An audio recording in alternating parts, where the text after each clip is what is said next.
Olá, é um prazer estar aqui com você nesta sexta-feira, ao vivo, no Frente a Frente com o arcebispo de Pelotas, Dom Jacinto Bergamo. Vamos falar sobre o Ano da Oração e Jubileu 2025. E você pode participar do programa, é só mandar a sua pergunta para a página do YouTube, Rede Vida ao Vivo Oficial. O endereço está aparecendo aqui na tela. Muito boa noite, Dom Jacinto. Muito obrigado por estar aqui. Eu que agradeço essa graça de poder estar aqui. Já celebrei hoje à tarde aqui no santuário e agradeci esse momento de hoje à noite. É um prazer. Muito boa noite, Rosana. Boa noite, Ana. Boa noite, Dom Jacinto. E boa noite para vocês que estão em casa também. Participe com a gente. Dom Jacinto, o que nos convida o Ano da Oração? Primeiramente, o Ano da Oração ele tem o aspecto de preparação para o Jubileu 2025. O Papa Francisco quis que, de fato, todos nós nos preparássemos para esse jubileu, que, aliás, é o primeiro deste novo milênio que estamos vivendo. Então, ele pediu que, de fato, fosse um ano de oração. Claro que também um ano do concílio. Então, além de rezar, também um ano do concílio. A rigor, o ano do concílio era para ser ano passado, mas nós aqui no Brasil nos atrasamos um pouco. Mas juntamos os dois, dá para juntar ano da oração e o ano do concílio. Da oração para se preparar para o jubileu diretamente, né, na forma de estar em relação com Deus. E o ano do concílio porque o Papa queria que, de fato, nós nos interássemos mais da grande mensagem do concílio. Então, um ano importante para a igreja e como que ela vai incluir e vai vivenciar isso com os leigos? Os leigos, né, eles são o povo de Deus. Então, no momento em que nós entendemos que nós somos a igreja, então a proposta do Papa é para todos, não é só para os bispos e padres religiosos, é para o povo de Deus. Se o povo de Deus, de fato, viver bem este ano de preparação, né, fazendo com que o concílio chegue mais perto, não só da mente, mas do coração, mas também não só do coração, mas também para a mente, entender a grande mensagem do concílio, e também, né, um ano de oração, a igreja vai ser enriquecida, porque os leigos somos igreja, né? Isso é muito importante. Nós vamos ouvir agora uma pergunta que o Luiz Antônio preparou para o senhor. Opa.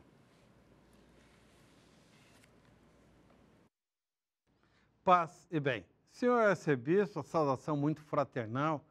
O senhor tem utilizado a expressão rosário e não terço. Isso é uma mudança temática ou tem uma motivação religiosa? Pois, hoje à tarde eu participei de um momento de oração do Rosário. E quando fui convidado, né, pelo Luiz Antônio para participar, ele falou em terço. Aí que eu comecei a falar que nós não deveríamos mais falar em terço, ou pelo menos fazer o esforço de falar em rosário, porque o terço era a terça parte do rosário. Mas o Papa João Paulo II, né, nos atrapalhou na vida, porque ele colocou mais uma série de mistérios, aliás, mais do que certo, porque faltava justamente uma parte dos mistérios da vida de Jesus, então ele colocou mais uma série de mistérios. Então, o rosário hoje tem 4 partes. Então, como é que eu posso rezar um terço? Se tem 4. Se tem 4. Rezar o quarto é meio complicado. Aí fica a rezar no quarto e acaba não rezando. Vai dormir. Acaba descansando, não pode. Então, a linguagem, talvez, né, de saída para essa situação, é falar em rosário. Aliás, somente nós brasileiros falamos em terço. Em nenhuma língua que eu conheço espanhol, italiano, francês, alemão, inglês, fala sempre em rosário, inclusive o português de Portugal. Eles falam em rosário. Claro que nós aqui, quando falávamos vou rezar o rosário, se pensava em todo ele, isto é, todas as partes. Então, vou rezar uma parte, rezar um terço. Só que agora não tem como rezar um terço, tem que rezar um quarto. Então, a saída me parece que é boa. É rezar o rosário. Rezar o rosário. Aliás, e também isso ajuda uma catequese. Lá na minha arquidiocese, eu comecei a fazer essa catequese e hoje já é meio comum. Vamos rezar o rosário. Como o Papa também fala em rezar o rosário. Rosana. Oi, nós temos pergunta do povo, mas antes, gente, manda a pergunta aqui para nós no @redevida ao vivo oficial, que Dom Jacinto irá responder.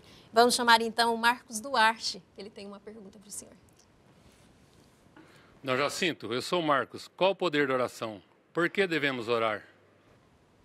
O poder da oração é uma pergunta boa, porque fala justamente o que a oração tem. Ela tem poder. Né? O poder da oração é a gente estar em relação com Deus continuamente, porque rezar é uma relação com Deus. Então, se nós não nos relacionamos com Deus, então nós não somos as criaturas sonhadas por Deus. Deus é criador, Ele sonha conosco aquilo que Ele nos criou, imagem e semelhança de Deus. Então, essa relação é íntima. Rezar é cultivar a relação com Deus. Esse ano da oração, então, ele também tem como objetivo a gente reaprender a importância de orar e fortalecer esse vínculo com Deus? Muito boa a pergunta. Se as perguntas vão continuar assim, eu estou feliz. O senhor que é muito generoso.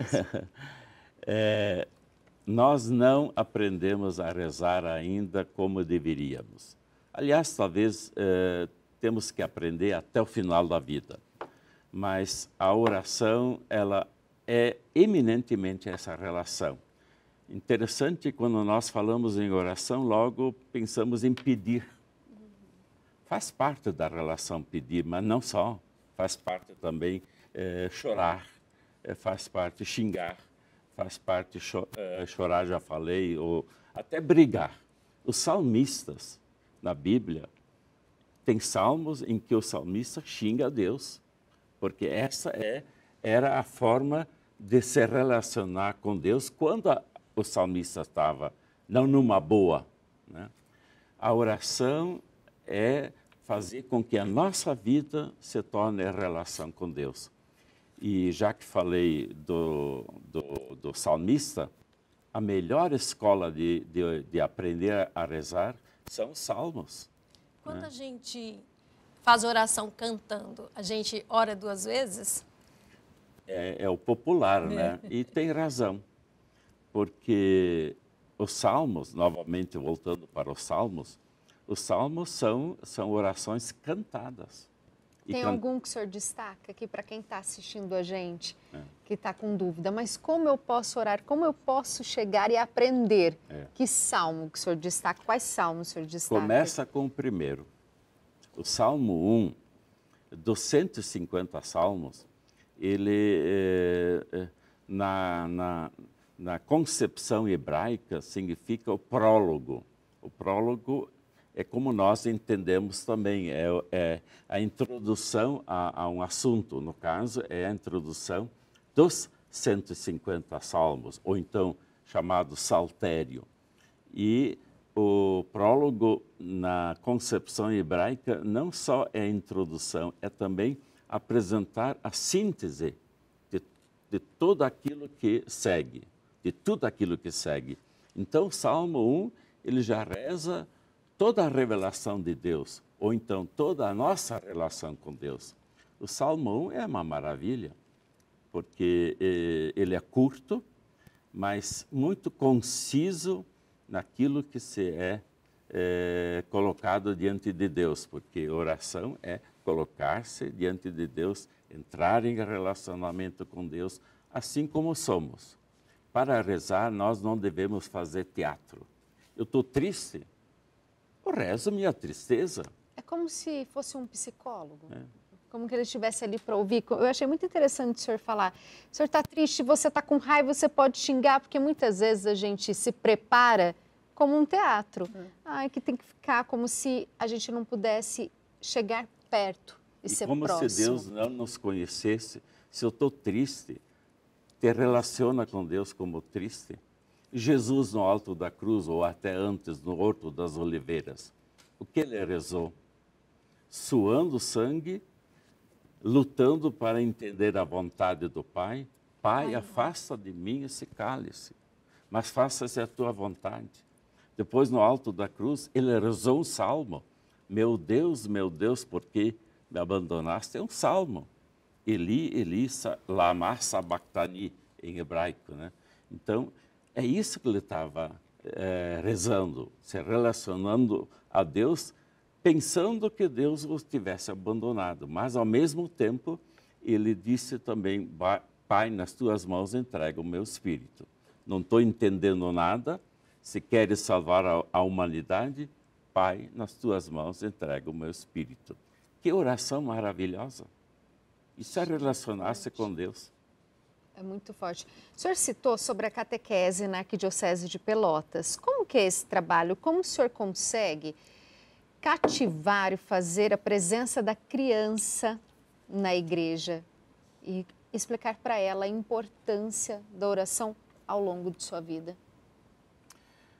Falando em criança e falando também em catequese, aí nós entramos num tema muito importante e atualíssimo, que é a iniciação à vida cristã. Então, a iniciação à vida cristã envolve a família toda, envolve a comunidade toda. Então, na medida em que a criança vê a família rezando, não precisa explicar muito o que é oração.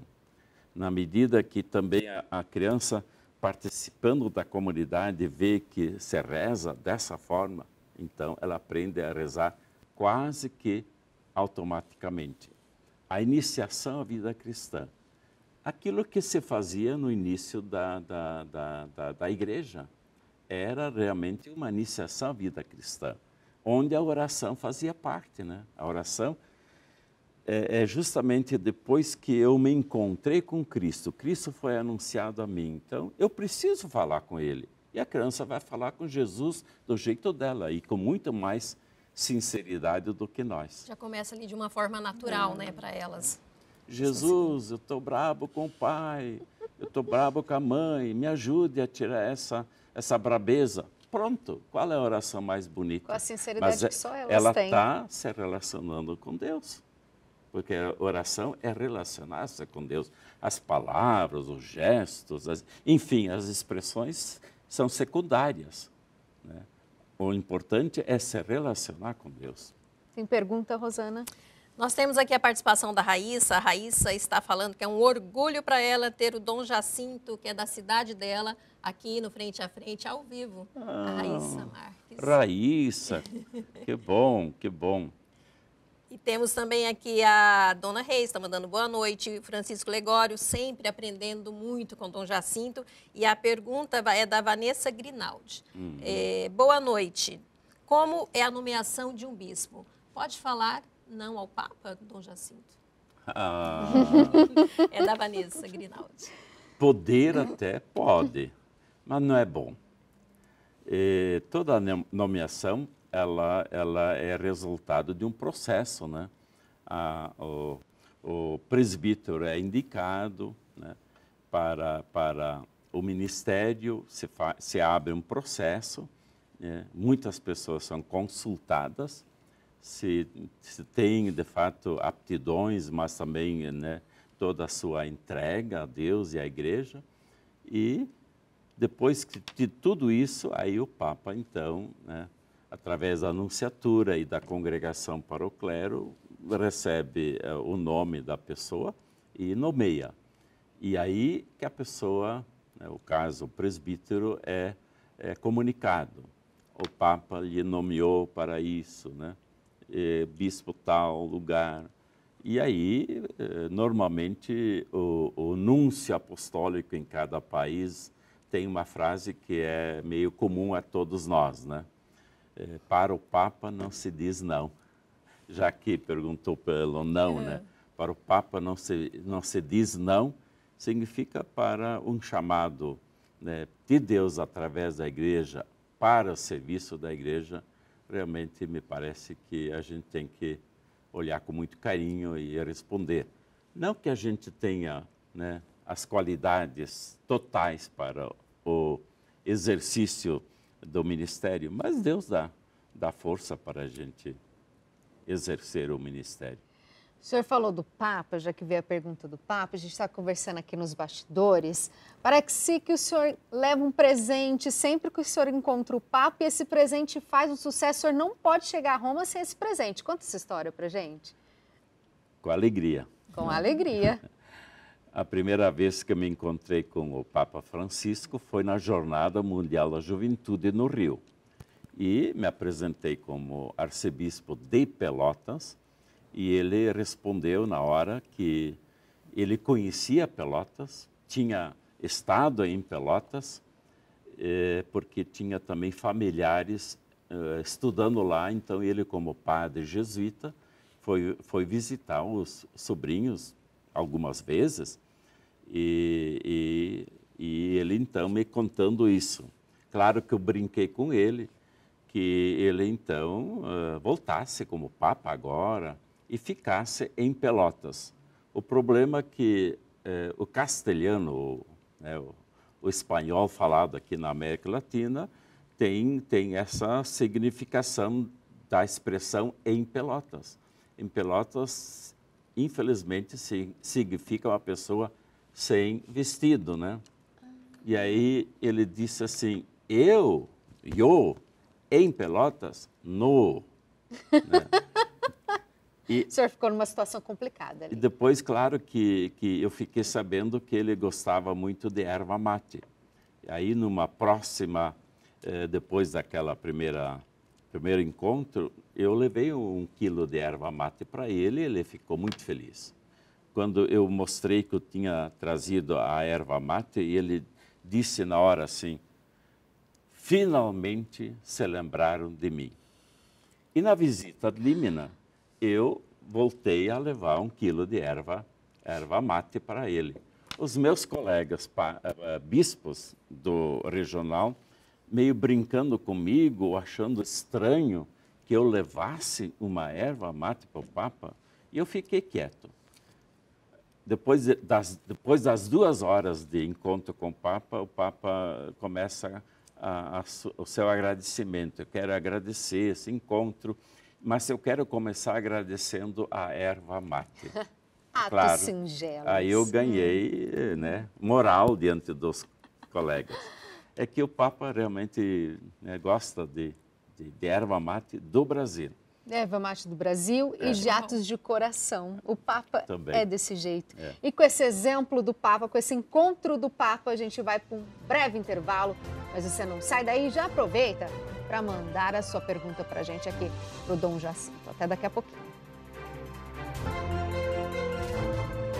E voltamos, já falei que era bem rapidinho, você pode participar aqui do Frente a Frente, é só mandar a sua pergunta. Nós já começamos com uma pergunta especial que a Luciana preparou para o Dom Jacinto.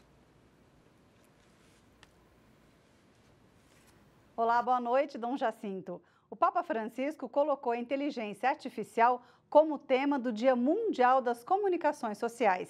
A minha pergunta é, o que a inteligência artificial já está impactando na igreja e na vida dos batizados? Já está impactando, mas deveria impactar mais.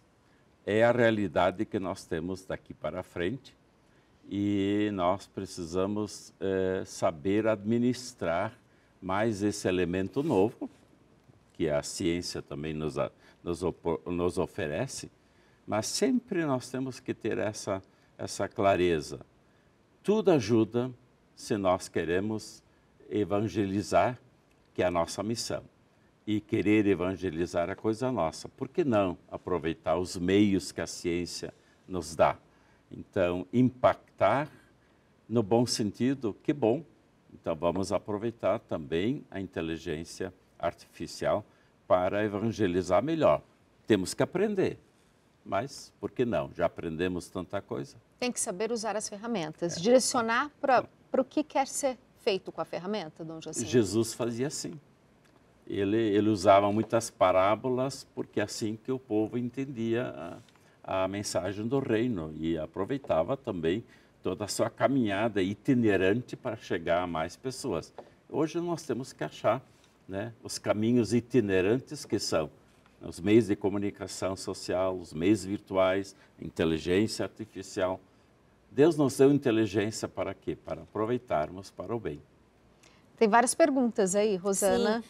Nós temos a participação aqui da Gelivane dos Santos Lopes, ela que fala que ela é católica da comunidade Sagrado Coração de Jesus, está mandando abraço aqui para o Dom Jacinto. A Thay Rosa fala que está feliz em ver o Dom Jacinto representando a cidade de Pelotas aqui no Frente a Frente. E tem a pergunta também do Paulo da Moca. Próximo ao conclave, tende rapidamente ter um consenso como o de Ratzinger ou uma surpresa como o de Wojtyla João Paulo II? Olha, Paulo, isso. Paulo, a surpresa é do Espírito Santo. O Espírito Santo sempre coloca o Papa certo. Demore ou não demore o conclave. Isso é o de menos, né? Porque se nós falamos em consenso apenas pensando humanamente, pode ser ou longo ou não tão longo, né? Depende a forma humana de entender. Mas como é o Espírito Santo, então deixa o tempo para o Espírito Santo e sempre dá certo. Ele que vai guiar. Certo.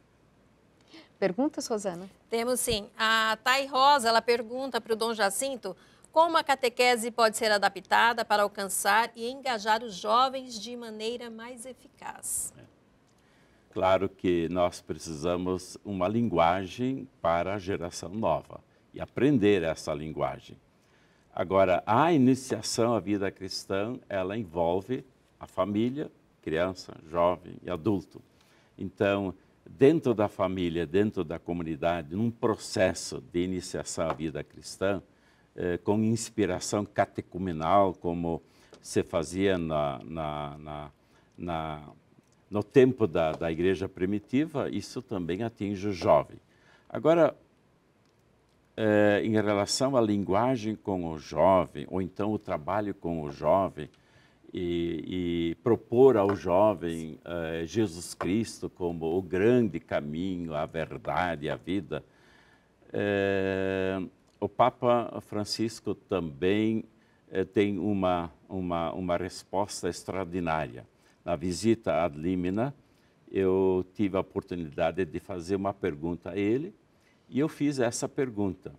Eu trago à Sua Santidade um abraço de muitos jovens, de vários grupos, e eu devo dizer que estão trazendo o abraço através de mim. Mas eu queria perguntar à Sua Santidade como é que o Senhor faz com que chegue tão perto aos jovens, tem uma linguagem aos jovens. Os jovens hoje, nas suas redes, eles colocam a palavra do Papa. Qual é o segredo? Como atingir esse jovem tão digital? Jovem. E aí ele pensou um pouco, duas coisas. Primeira, temos que levar os jovens a sério. Segundo, estar com os jovens com amor. Olha, eu fiquei contente, não precisou dizer mais nada, é isso mesmo. E é assim que o senhor segue na arquidiocese? Tento fazer. O senhor tem uma proximidade muito grande com os jovens, tem um trabalho bem desenvolvido lá. É verdade, é verdade. Sempre trabalhei muito com jovens toda a vida e continuo ainda trabalhando. Inclusive, tem uma obra chamada a Obra do Acampamento, que estamos trabalhando bastante em Pelotas, mas também Em Porto Alegre eu deixei também uma semente lá e está muito, muito forte essa obra. Em Brasília, porque eu também trabalhei lá e essa obra continua. Em Tubarão, onde fui também bispo, continua. É uma metodologia muito interessante, é colocar o jovem diante de desafios e os jovens partilhando as suas vidas uns aos outros vão descobrindo caminhos. Eles gostam de ser desafiados. É. Levar a sério e estar com eles com amor. Agora a gente vai ouvir uma pergunta que a Giovana preparou para o senhor. Senhor arcebispo, o lema de sua vida episcopal é Em Nome da Trindade. A questão é, como explicar o mistério de Deus uno e trino, a Santíssima Trindade, no mundo contemporâneo, marcado por divisões, conflitos e confrontos? É isto. Giovana. Giovana ou Giovanni? Não, Giovana. Tá certo. Gi, né, para vocês. Gi. Nossa.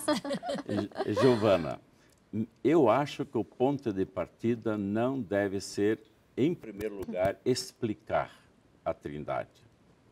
Em primeiro lugar, temos que viver a Trindade. E o que é viver a Trindade? É viver a comunhão. Deus, por ser amor, só pode ser comunhão. E nós só abrimos as portas a Deus se nós, de fato, somos comunhão. Então, a Trindade, ela entra em nós já no dia do batismo. Eu te batizo em nome do Pai, do Filho e do Espírito Santo. É a Trindade que entra em nós. Eu não preciso explicar o Pai, eu não preciso explicar o Filho, eu não preciso explicar o Espírito Santo para deixar a Trindade entrar. Ela entra, porque o batismo nos faz filhos da Trindade. Então, vivemos a Trindade. E cada vez que nós vivemos a comunhão entre nós, nós estamos sendo espelho de Deus Trindade, porque nós fomos batizados em nome do Pai e do Filho e do Espírito Santo. Eu creio que hoje o mundo vai entender muito bem a realidade da Trindade quando virem em nós cristãos viver a comunhão. A gente complica a fé? Às vezes sim. Às Porque o senhor fala de uma maneira tão amorosa, simples, acolhedora, que eu falo assim, eu acho que eu complico a minha fé.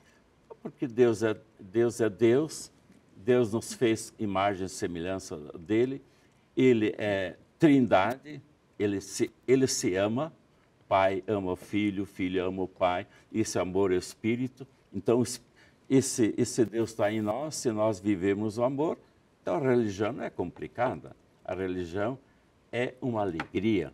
O Papa Francisco nos presenteou como primeira encíclica dele a alegria do Evangelho. A religião é alegria, Deus é alegria. Né? Santo Agostinho diz que Deus é a beleza. Nós temos que testemunhar para esse mundo essa beleza e o resto vem. E o resto vem. Rosana? Vamos chamar então a Nara Lúcia, que tem uma pergunta para o Dom Jacinto Nara também. Lúcia. Vai aparecer aqui Nara na tela. A renovação passa pela conversão pessoal e comunitária. Como se dá esse processo? Bom, ainda bem que a senhora falou em processo. É realmente um processo. Uma coisa não vem de uma hora para outra. Agora eu estou convertido, agora estou convertida. A conversão é um processo. E conversão é, de fato, arrumar o rumo em direção a Deus. Quantas vezes nós saímos do rumo? Então, vamos voltar para Deus. É realmente criar um rumo para Deus. Isso é um processo lento, mas é possível. E quanto mais eu fizer esse processo, mais santo eu serei. O que é a santidade dos nossos irmãos e irmãs que viveram uma vida santa? Viveram o processo de conversão, do começo até o fim. Do início da vida até o fim, um processo de conversão. E isso nos faz santos como Deus é santo. Mas não é um processo fácil. Graças a Deus. Eu tenho mais perguntas aqui. Ó. Dom Jacinto, visitei a catedral em 2011. Como está a restauração do belo templo? É a Bartira Lobo. Olha aí, está querendo saber bom. do senhor. Aliás, a nossa catedral de Pelotas é muito linda. Ela tem pinturas de um famoso pintor italiano que veio para o Brasil para isso, o Aldo Locatelli, e é uma das obras maravilhosas dele. Ele deixou várias obras além da catedral e está sendo restaurada. Então a pergunta vai na linha da restauração. Como a cidade de Pelotas é uma cidade muito úmida, então ela sofre muito, né?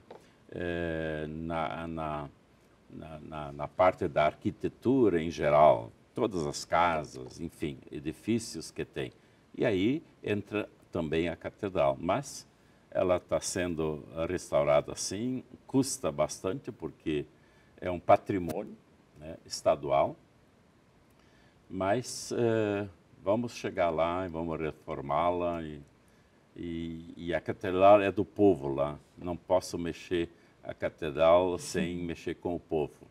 Já que o senhor falou de arquidiocese, o senhor começou falando que o ano da oração é uma preparação para o jubileu 2025.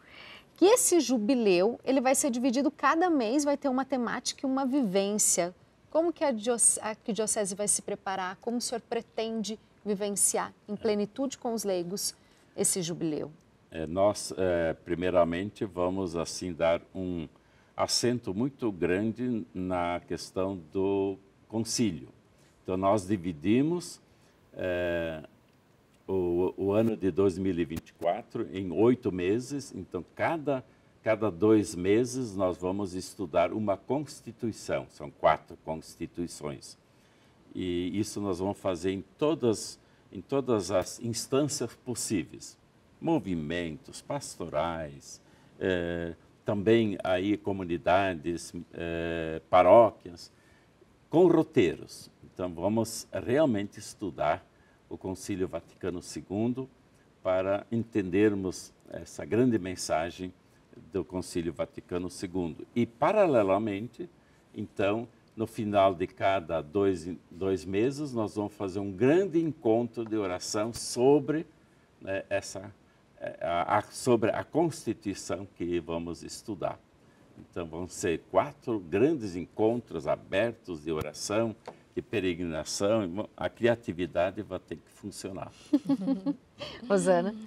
Sim, vamos chamar então agora a irmã Maria de Fátima. Ela também tem uma pergunta para o senhor. Boa noite, Dom Jacinto. Eu sou a irmã Maria de Fátima, da Congregação das Missionárias Filhas do Coração de Maria. Gostaria que o senhor nos aconselhasse, enquanto religiosos, o que a gente poderia estar fazendo para colocarmos em prática a Igreja em Saída que o Papa Francisco tanto nos exorta. Que bom, obrigado pela pergunta. E obrigado, irmã, porque eu tenho 3 irmãs e as 3 irmãs são religiosas. Olha, então eu estou meio em casa com as religiosas. E antes de responder a irmã, as 3 irmãs religiosas, só tenho 3, né? Mas as 3 ficaram religiosas, uma carmelita, outra franciscana e outra escolar de Nossa Senhora. Nenhuma seguiu a outra, ficaram religiosas, mas respondendo cada um o seu carisma. As religiosas, os religiosas, são as pessoas mais queridas por parte de Deus, porque elas se consagram. E essa consagração faz com que realmente nós temos dentro da igreja assim a presença visível de Deus. Eu olho para um religioso, eu olho para uma religiosa, eu vejo a presença de Deus. E a vida religiosa, ela precisa sempre ser uma igreja em saída. Não há sentido a vida religiosa sem ter esse protagonismo de uma igreja que vai ao encontro das pessoas. A pergunta que se poderia fazer, isso vale também para a vida contemplativa? As irmãs que ficam dentro do convento. A minha irmã mais velha é carmelita, ela não sai. Mas Santa Teresinha do Menino Jesus, ela foi carmelita. e é padroeira das missões. Padroeira das missões. Porque ela sempre pensou a igreja em saída. Do seu recolhimento em 4 paredes no mosteiro de Lisieux, ela olhava para o mundo. A presença, né, do consagrada como presença de Deus é uma igreja em saída quase por osmose. E a gente vai para um breve intervalo, daqui a pouquinho a gente volta, aproveita para mandar a sua pergunta para Dom Jacinto. Olá, a gente voltou agora com Frente a Frente com Dom Jacinto Bergman, arcebispo de Pelotas, e a gente já vai para uma pergunta especial que a jornalista Andréa Bonatelli preparou para ele. Olá, Dom Jacinto, uma alegria vê-lo aqui na Rede Vida. O senhor disse que a palavra de Deus é a alma da teologia, mas também é a alma da pastoral bíblica. Mas afinal, o que é a alma quando se fala da palavra de Deus? Boa pergunta, obrigado. Na conferência dos bispos, na nossa CNBB, essa questão da Bíblia ser a alma da teologia e a alma da pastoral foi algo assim muito próprio meu, porque eu tive a graça de participar em nível nacional da Federação Bíblica Internacional e a partir de uma assembleia na Tanzânia, onde se falou muito sobre, né, a animação bíblica da pastoral, eu voltei e comecei então na nossa conferência a tratar esse tema. A pergunta, o que é a alma? A alma é aquilo que de fato anima. Sem alma, nós perdemos a vida. Então, animar é dar vida. O que dá vida mesmo aquilo que nós somos e fazemos? Nós somos cristãos. É a palavra de Deus. E o que nós fazemos, né, como cristãos? O que dá vida é a palavra de Deus. Se a palavra de Deus não nos animar, né, nós não somos aquilo que devemos ser. É Deus que diz para nós que nós temos que ser assim, assim, temos que fazer assim, assim. Então, animação bíblica da pastoral. Hoje, graças a Deus, já teve o sínodo sobre a palavra de Deus. A nossa conferência já tem um documento sobre isso. E cada vez mais é a palavra de Deus que está começando a animar as pessoas, as comunidades, as paróquias, as dioceses, a igreja. Sem palavra de Deus, como é que vamos testemunhar a alegria do Evangelho? O Evangelho é a palavra de Deus. Rosana.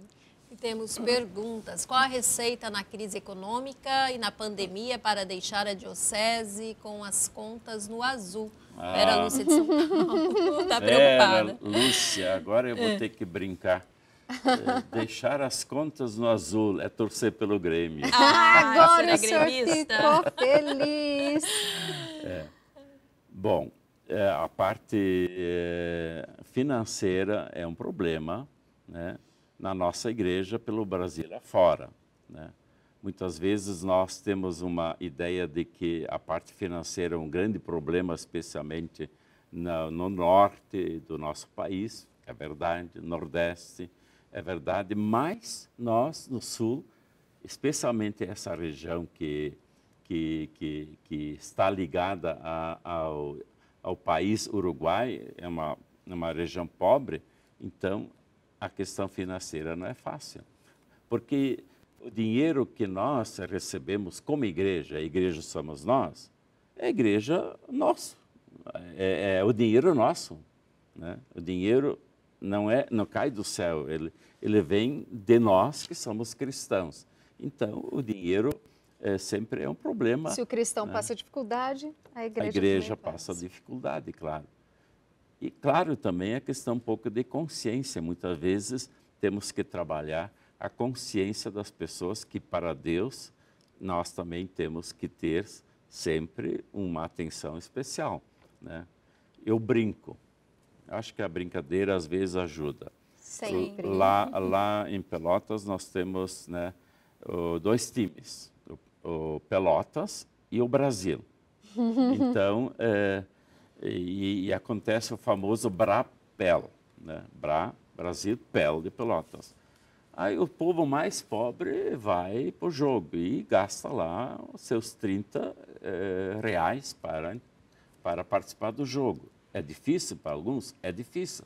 Mas como o futebol é bom e eles são torcedores... né? Agora, se eu dou só R$1 para Deus, aí a coisa...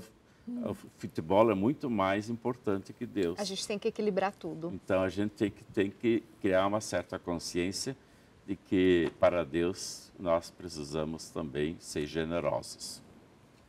Eu tenho pergunta aqui, é o Antônio Curcílio. Ele está sempre acompanhando aqui o programa e viu que o senhor já tem assim, uma intimidade com o Papa Francisco. Ele pergunta aqui, ó, Dom Jacinto, quando o Papa Francisco vem visitar o Brasil? Nós que estamos vivendo um momento difícil.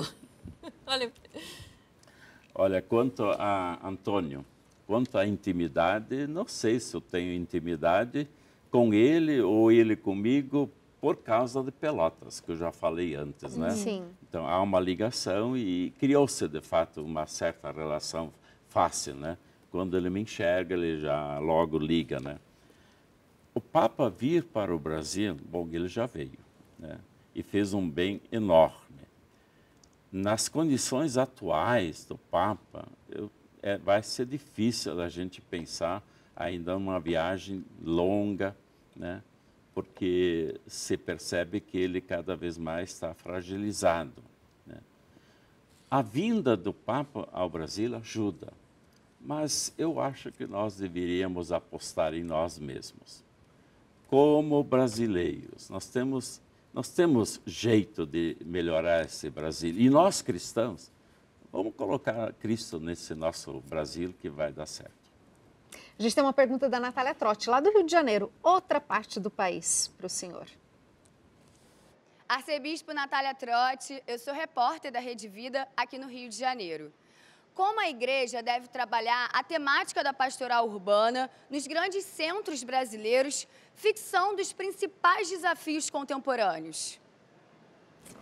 A pastoral urbana realmente é um desafio, porque hoje nós não temos só o urbano enquanto cidades, e temos cidades enormes no Brasil, que são um desafio, quanto maior, muitas vezes também o desafio maior, mas o desafio hoje de uma pastoral urbana não só é pela presença de cidades, mas pela mentalidade urbana. Eu posso morar até fora da cidade, mas a mentalidade é urbana. Sim. Então, nós temos que entender essa nova mentalidade. E isso também é um aprendizado. Mas, talvez, novamente, brincando um pouco, como a igreja pode fazer seu trabalho na cidade? Se nós temos clareza que a igreja somos nós, e nós moramos na cidade e somos a cidade, então, é só ser igreja na cidade com toda a força e vigor que nós vamos também evangelizar a cidade. Porque nós somos a igreja e nós somos a cidade. É só colocar Cristo também na cidade. Falando nisso, nessa aproximação na igreja, na cidade, a Arquidiocese de Pelotas vai promover o caminho de Santa Guadalupe. Conta pra gente isso, que é uma aproximação da igreja com os fiéis e com os jovens, principalmente, que o senhor estava contando. Conta esse trabalho lindo. Obrigado por essa pergunta.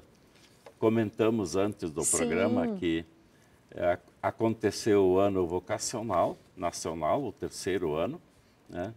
E nós fizemos um trabalho bastante forte na linha de uma cultura vocacional, trabalhando com jovens, e chegamos ao final do ano vocacional, ano passado, e pensamos em deixar um marco do ano vocacional. Aí veio a ideia de nós fazermos um caminho santo de Guadalupe.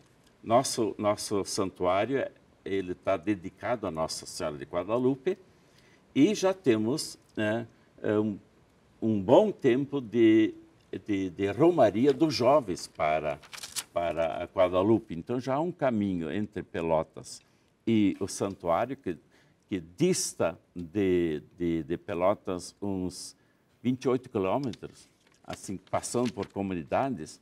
E aí a ideia veio, vamos colocar jovens santos nesse caminho, fazendo uma parada, e aí criamos um capitel bonito, e santos jovens. Começamos com Santa Teresinha, 23 anos. Carlo Acutis, 15 anos. Depois nós temos aqui a Chiara Lucci. Inclusive, ele é o padroeiro da internet, né, Carlo Acutis. A Chiara Lucci, que também 17 anos, italiana. São Tarcísio, que foi santo jovem nos primeiros tempos do cristianismo, levando a Eucaristia para os que iam ser martirizados nas arenas de Roma. A Beata Albertina e o São Juan Diego. Pegou. Eu tinha certeza que esse caminho santo ia pegar, porque o jovem gosta de peregrinar. Então, tem grupos que estão começando a fazer esse caminho e em cada parada ficam fazendo, então, né, um momento de acolher o santo e assim por diante. Ele acontece continuamente ou tem uma data específica? Pode acontecer qualquer hora, né? Temos uma romaria já fixa em agosto, mas agora o caminho santo é para acontecer na hora, que nem o caminho de Compostela, né? Sim. Faz quem quiser. E que ótimo que tem isso aqui no Brasil, chamando a juventude, mas não só os jovens para participarem. Quem quiser participar, conhecer a história, está ali. É muito importante isso.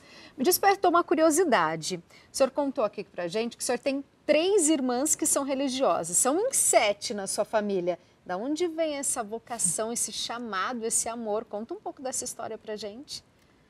É uma história muito, muito interessante mesmo, sob o ponto de vista de Deus. Deus está por trás disso. O pai e a mãe casaram e, como religiosos que eram, né, participando da comunidade, né, eles queriam frutos do amor deles. A mãe engravidou, de fato, a primeira vez, porém, deu um problema e ela teve que, de fato, tirar o feto antes que ele nascesse, porque o feto estava comprometido e a mãe estaria comprometida também.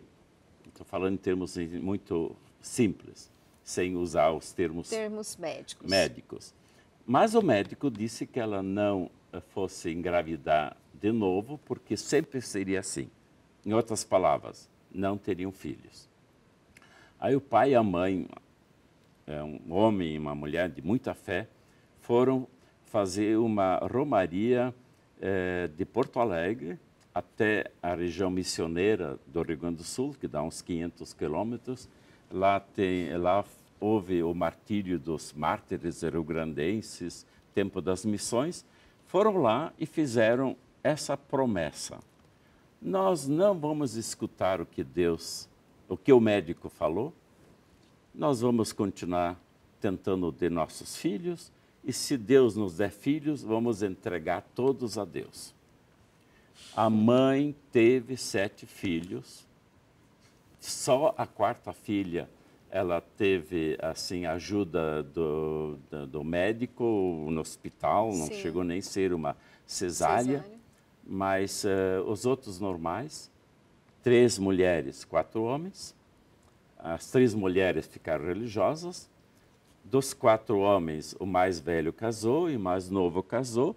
E o penúltimo, que sou eu, e o meu irmão anterior ficaram padres. Olha, portanto, Deus deu 7 filhos, mas cobrou 7 filhos. Agora, o bonito é que essa história nós não sabíamos.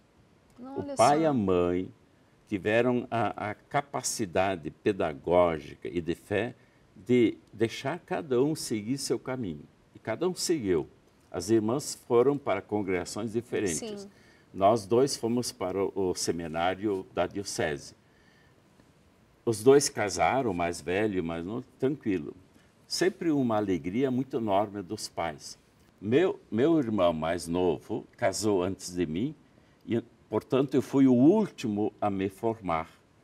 E quando eu fui ordenado, rezei a primeira missa, aí ia rezar uma missa para só a família, aí meu pai me levou ao lado, antes da missa, me contou essa história e eu contei para todos. Que emocionante. Portanto, foi a fé dos pais, Deus usou essa fé deles, mas com essa liberdade total de que cada um seguir o seu caminho.